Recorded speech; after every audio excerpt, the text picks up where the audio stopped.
Finally got my dual screen back in action, so that's helpful. Do anything fun this weekend? Yeah, my birthday was on Saturday. Happy So birthday. thank you. So we Cool. just spent some family time outside. It was That's fun. awesome. Yeah, So you just hung out? Did you do any like barbecuing or anything like that? we did at night. But I have two dogs, and one of them that's my particular dog that really is loyal to me likes to swim. So, and he doesn't get to do it that often, and he's like a pig in shit when he gets to swim. So it's fantastic because he's getting older, and but he still was like, it was like the best thing. It's fun because what he'll do is he'll swim from the shore. It's just a small little river, but he'll swim from the shore about 15 yards out where I'm standing, and he'll treat me like a buoy. So he'll swim around me and then swim back to the shore, shake off, and then go back. So So when you do the barbecue, what are you like smoking or are you grilling or what do you do normally? Do pork, do chicken, do the steaks? yeah, a little bit of everything. We've got a nice porch outside, and there's nothing like a good grill, use of a grill in nicer weather for sure. 100%. Yeah. 100%. And I'm sure you're still recovering, but I appreciate you making the time to hop on here with me and do the podcast. And I think a really great way to get started, if you would just share real quickly, 60-second background on what led you to where you're at in your career today. Sure.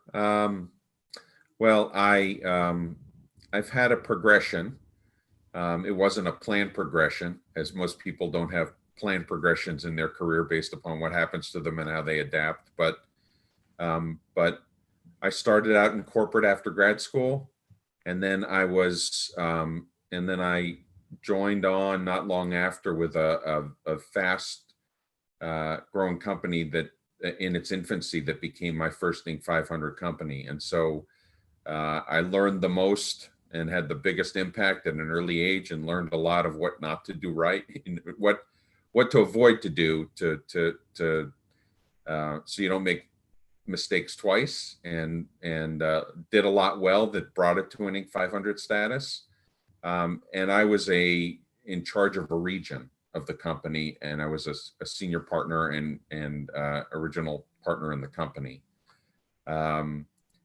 And after we sold that company to a Fortune 500 company, I became the president of another company that I took to Inc. 500 status, but that was a national company. So I went from regional to national, and then I became a global director at Deutsche Bank after that. So I went from regional to national to global. And then after all that, where I was on a plane all the time and got all the experience I had, I really understood how to grow businesses and from the ground up, because I started them on my own. I took the risk. I knew what it would take. And so 4 years ago, I formed my own consulting firm. It's called Midcourse Advisors. And the idea is in the mid-course of a business, it's a rocket analogy. So there's liftoff, and then there's mid-course, and then there's descending. The mid-course is most of the life of a business where adjustments need to be made. And I am involved peripherally on the other two. I teach entrepreneurship at Georgia State University as an instructor. So I teach young students how to launch businesses, and I work with companies on their exit strategies to make sure that they have the most value in their business before they exit, so that they have the right things. And so I'm just enjoying it now, and trying to help businesses that are really, either struggling a lot because of the COVID, or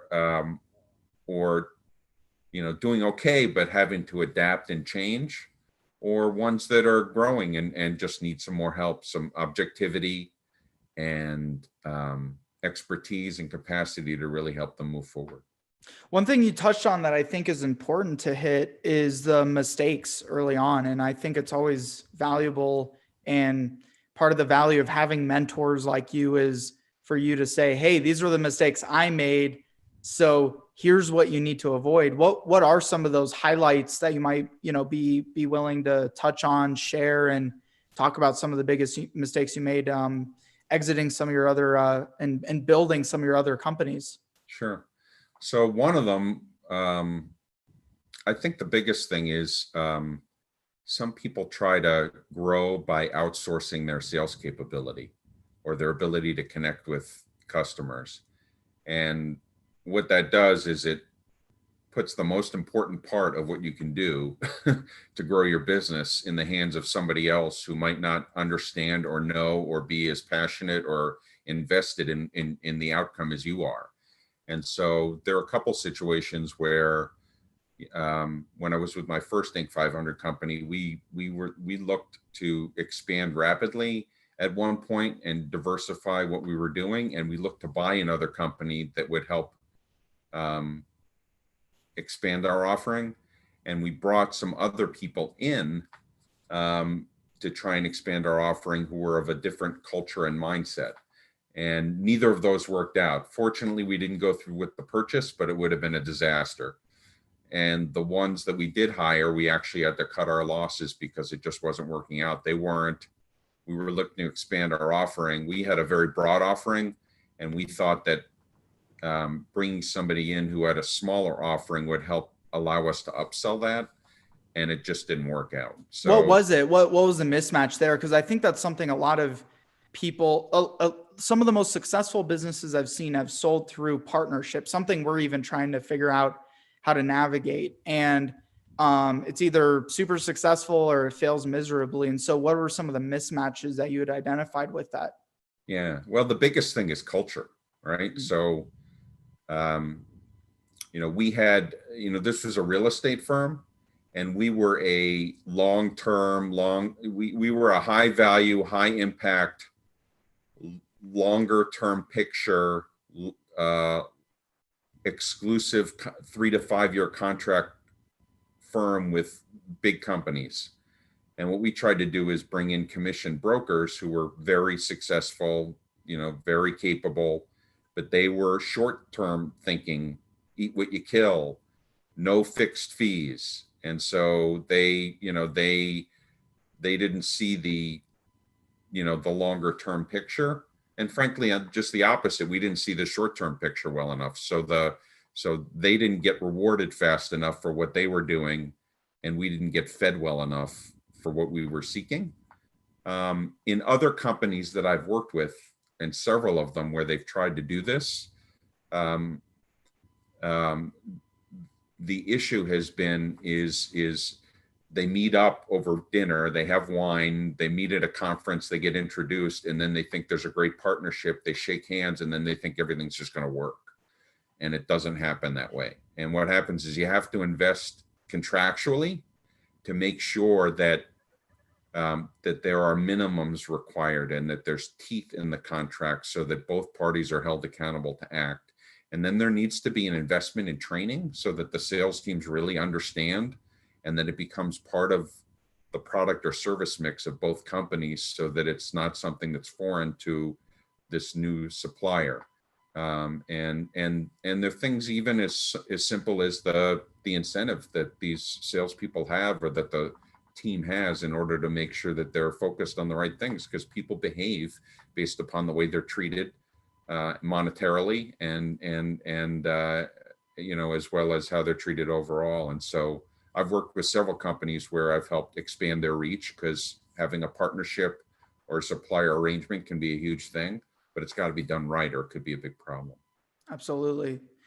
Yeah. You and I have talked a bit about getting wins and winning today. And it's even more so challenging with the shifts in COVID and changing landscape. Obviously, navigating a pandemic and business is new to a lot of people. And so what are some of the strategies, recommendations, and pivots that you're recommending for companies that are selling B2B in this landscape? Sure. Obviously, there's no doubt that people are having to adapt, and they are struggling. The PPP money that people are taking, or some people are unemployed, or or just having to close and then reopen and trying to figure it all out is a little overwhelming. And I empathize with that. The only thing I could suggest is I'm doing that with my business and have done it with my business. I was pretty proactive about it. So I have a lot of online stuff, not just in-person stuff. So I'm not jumping on planes all the time. But I went through it with the recession in 2008, and I went through it in 9/11. And each time I was successful, focusing on the right things while other people were struggling. And so I try and help businesses to overcome that. Now, I will suggest that part of the key to the Mint is not just treading water and figuring out and panicking about what's going to happen today. You've got to be able to address today for sure, but you also have to be looking out beyond the horizon a little bit, or towards the horizon a little bit, so that you can make some changes and adapt the way companies have with takeout food, or changes, in the way that they're delivering their products, such as making masks, or, instead of socks or something like that. And the story I like to tell about this, which I like using analogies a lot, is my daughters both learned how to drive a few years ago, and I was one of the people who taught them. And when I was in the passenger seat, my daughters were both holding the wheel really tight, and they were only looking directly over the hood because they wanted to make sure they didn't hit anything, at that moment. And I basically shared with them that in order to become a good driver, I certainly understood how they were nervous and inexperienced at driving and why they were doing what they were doing. But if they didn't look further away from the hood, chances are they were going to hit a tree or another car or something else. And you have to do kind of the same thing in business. And so what I focus on is, to your question, winning today is about stabilizing your business. So what is it that you need to do? And there are three elements to that. One is cashing in. So cashing in is working with existing clients who know you and trust you and have bought services or products from you already. They're the ones who will likely most easily buy from you again in good times and bad, because you have an existing relationship. So if you provide an enhanced service, or can provide more of the service in a different way, or certainly listen to them and understand what their need is and be able to address them better, that's the easiest sale, rather than having to start from ground zero. And you call that cashing in? That's one part of cashing in. Yep. The other part of cashing in, so that's getting new sales and new cash in the door as quickly as possible. But the shortest is already in proximity. I think a lot of people forget that, going deep into your existing client base and really, really trying to understand where you can upsell and cross sell. I think so many people forget that. But you're saying that's a first number one area you'd look at. Right. Second area is, everybody has a pipeline. Hopefully any business that is working has some kind of pipeline of sales. So those are people who had an interest at some point, or have a continued interest. That would be your next phase, as opposed to just trying to change something and market to somebody new who doesn't really even know you or understand you or what the value is. So it's capitalizing on those. And then the third thing is your accounts receivable. So if you've managed your finances well, hopefully your accounts receivable is manageable, and you have most of the things that are due you, hopefully 30 days or less. But I've seen companies and worked with companies that have things, have either because of pre-existing commitments or contracts, or just because they haven't collected, that are 4 to 6 months out or more. And so that's money that you've earned, that's due, that you've already expended resources to provide, that is the nearest source of being able to get cash in. And so those are three things relating to cashing in. The second thing is, so cashing in is the first thing. There are three things. The second one's controlling costs. So what you want to do is, there are a lot of people who are furloughing people, slashing and burning, doing whatever they can. And it's understandable given the circumstance where your revenue all of a sudden just drops. But there's some costs that again, you have to look past the hood where you want to reduce the costs that are variable, that are not directly contributing to you being able to make money now or in the short term. So it's renegotiating with suppliers, reducing your inventory, working with some key employees about renegotiating their income, to try to have a longer term play that works with them.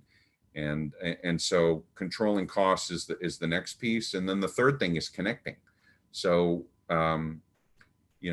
it's reaching out to others on a continuous basis. There are a lot of people that I talk to who they want to get more work or find a new job or do something. And I talk to them, and the first thing I say to them is, what is your network like? And they say, well, it's okay, but I'm pretty busy and been busy with my work, so I'm not continually priming the pump. And I say, well, that's not a good thing. You always have to be doing that, and always trying to add value before you ask for something, and things will come back in spades. And one of the unique things right now is people are home a lot, working from their home offices. They're starting to migrate back slowly, but you can find out and you can reach people and find out a lot more about people when they're home. So you can see, is their house nice or not nice? Do they have pets? Do they have kids? And you can find out a lot more and connect with people more personally. If you can find out what's bothering them or what they need, you have a real chance of being able to win today if you can cash in, control costs, and connect. And you're talking, this is more so prospecting for new business, getting your pipeline filled. Yeah, I mean, on the connect part. Yeah. Yeah, so it's continuing to prime the pump. Yeah. For sure, and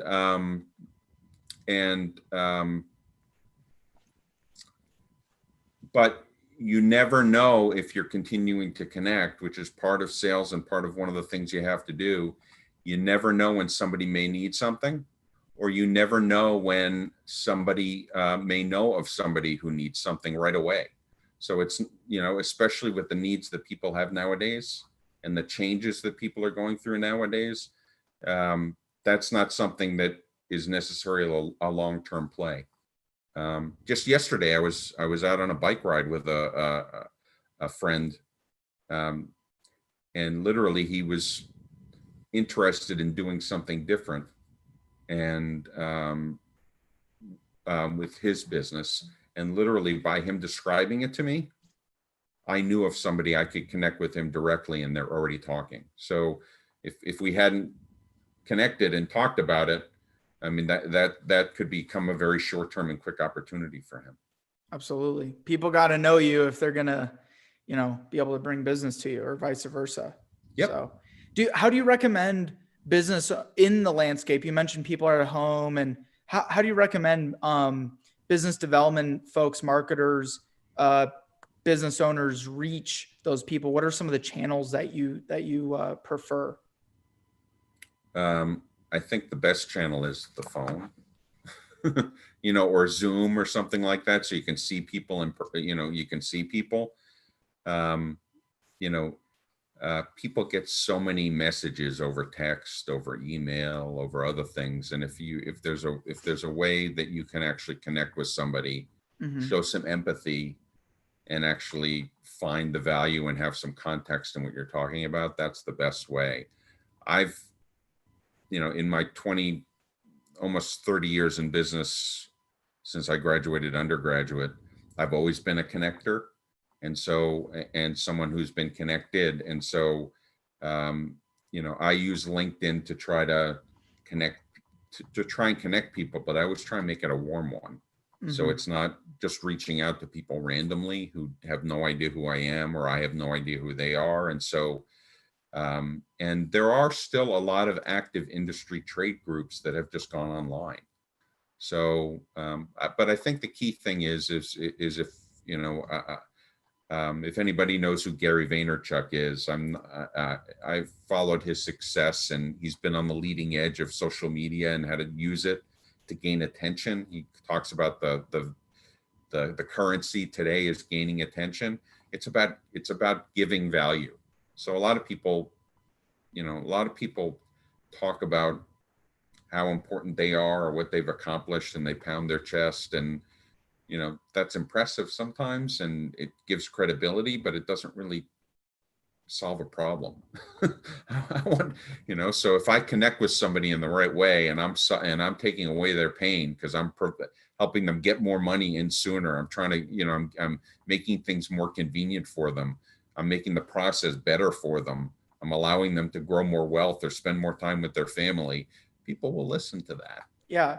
Is that how you approach them? People who you don't know, you're sending that to them in like a LinkedIn message or over the phone. What are you actually saying? What's the approach that you're taking there? So again, I'm not trying to reach out to people I don't know. I'm trying to reach out to people that I do know through others. So you never reach out to people you don't know? Rarely. Completely cold. Yeah, rarely, because I know the odds are so low. Right. So what I try and do is find a connecting point, and when there's that connecting point, use that as an introduction to break the ice. So how do you find that connection point? 30 years of connecting with people. Right. So- But let's say you see someone who's a prospect of yours and you just stumble upon their website or something. How do you reverse engineer what kind of connection point to use there with that person? Yep. You don't know them, but maybe you know someone who knows them. No. One of the things I try and do that I recommend to people is try and connect with 50 new people a year, who were not necessarily buyers of your product or service, but actually people who can influence you, either to promote your business, to teach you something, to allow you to teach them something. And it could be anybody as prominent as, someone like Mark Cuban, or someone who's just in your space who might not be as well known, but can have an impact on you. And the way to do that is just to do your homework. There's I don't know how many of it, the 6 degrees of Kevin Bacon, I think it is. It's, there's if I've been around enough and I know enough people that I can connect the dots to be able to get in front of somebody somehow where it's not totally cold. And that just takes work. It just takes effort. And it could be a friend of a friend. It could be a friend of a friend of a friend, but you have to be out there enough to do that. And just like a supplier that we talked about earlier, if you have somebody who knows somebody that you want to get in touch with, even if it's not a tight connection, if there's value you can add or interest you can add, it makes your chances of success that much higher. And the thing that's important about today, especially about winning today, is you can't be scattered all over the place. There's not enough resources. There's not enough time. You can't get in front of people. So you really need to be focused, really on the target of what your audience is and how you can connect with people to do that. So the 4 strategic shifts, run through those one more time, and anything else that you think would be really good to dive into and share on those. Sure. So the first one was win today. So we went deep into that, and we won't go as deep into the others, but the win today was looking out directly over the hood. The other ones are, okay, you've stabilized your business, or your business is stable, or it is growing. What do you need to do to grow it faster, achieve that growth, and then achieve independence in your business so that the business isn't totally reliant on you day to day?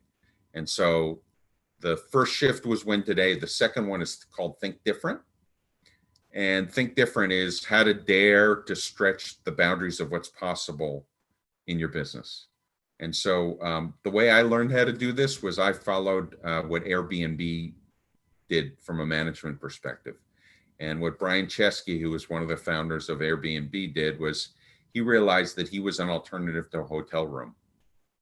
But he said, in order to grow, we need to do more than that. What is it that we can do? So he got his leadership team together, and they said, let's say an alternative to a hotel room is a level 1. Let's work our way up to a level 10. So what does each of those increments look like?